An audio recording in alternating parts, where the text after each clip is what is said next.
बकरीद पर क्यों दी जाती है कुर्बानी? बकरीद पर कुर्बानी देने की क्या है कहानी? बकरीद को क्यों कहते हैं कुर्बानी का त्योहार?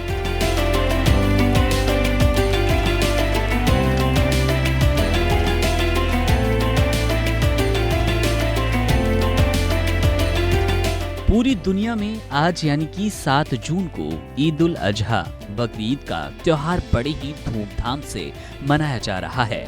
इस्लाम धर्म में बकरीद का महत्व काफी ज्यादा है। इसके साथ ही बकरीद को कुर्बानी का त्योहार भी कहते हैं। बकरीद मनाने के पीछे एक बड़ी वजह ये है जो अल्लाह और खुदा के प्यारे हजरत इब्राहिम अस्सलाम से जुड़ा है।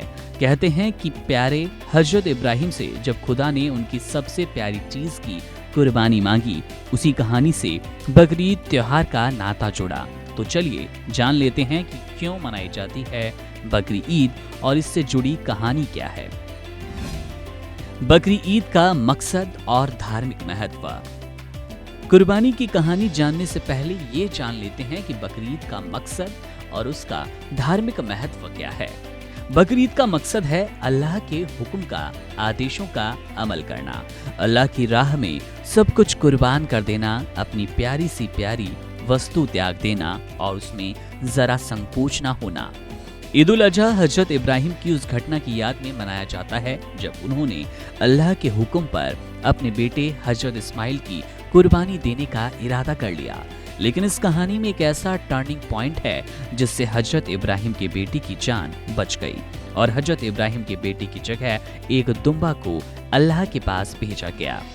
बकरीद हर साल इस्लामी कैलेंडर के 12वें महीने जिलहिज्जा की 10वीं तारीख को मनाई जाती है, जिसमें सुबह सवेरे नमाज अदा कर कुर्बानी की प्रथा निभाई जाती है और सभी एक दूसरे के घर दावत करते हैं।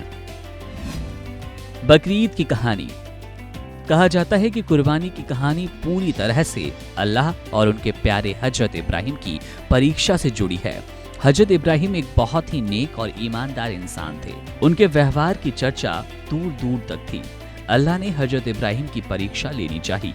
एक बार अल्लाह इब्राहिम के सपने में आए और आदेश दिया कि तुम अपने इकलौते बेटे हजरत इस्माइल को उनके रास्ते यानी कि खुदा के रास्ते में कुर्बान कर दो। मुश्किल बात थी। इब्राहिम के बेटे इकलौते थे, ऐसे में उनको कुर्बान कर देना बेहद कठिन काम था। ये बात हजरत इब्राहिम की पत्नी बीवी हाजरा तक पहुंची। इस्लाम के जानकारों के मुताबिक हजरत हाजरा ने अपने शौहर इब्राहिम से मजबूती से कहा, अल्लाह के हुक्म को टाला नहीं जाएगा। उन्होंने खुद अपने बेटे इस्माइल को नहलाकर साफ सुथरे कपड़े पहनाकर शौहर के हवाले किया। वहीं बेटे इस्माइल ने भी खुद अपने पिता के हौसले को बढ़ाया। कुर्बानी के वक्त चमत्कार।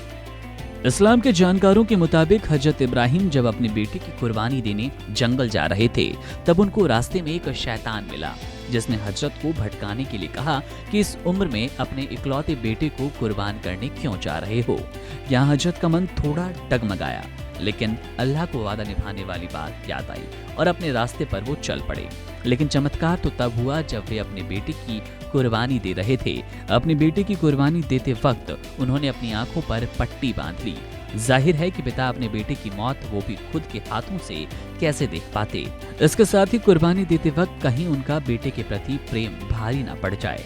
पट्टी इसीलिए बांधी। हजरत इब्राहिम ने जब कुर्बानी दी और उन्होंने अपने हाथों से पट्टी हटाई तो देखा कि उनका बेटा तो जिंदा है, क्योंकि अल्लाह ने चमत्कार किया। अल्लाह ने हजरत के बेटे की जगह दुम्बा को लिटा दिया। ऐसे में उनके बेटे की जान भी बच गई और हजरत अपनी परीक्षा में पास हो गए। उसी वक्त से कुर्बानी का रिवाज चल रहा है। बता दें कि इस वीडियो में कही गई बातें भी मीडिया रिपोर्ट्स और बकरीद पर लिखे गए लेखों पर आधारित है। बहरहाल इस खबर में इतना ही। तमाम बड़ी जानकारी और अपडेट्स के लिए आप बने रहें वन इंडिया हिंदी के साथ। Subscribe to One India and never miss an update. Download the One India app now.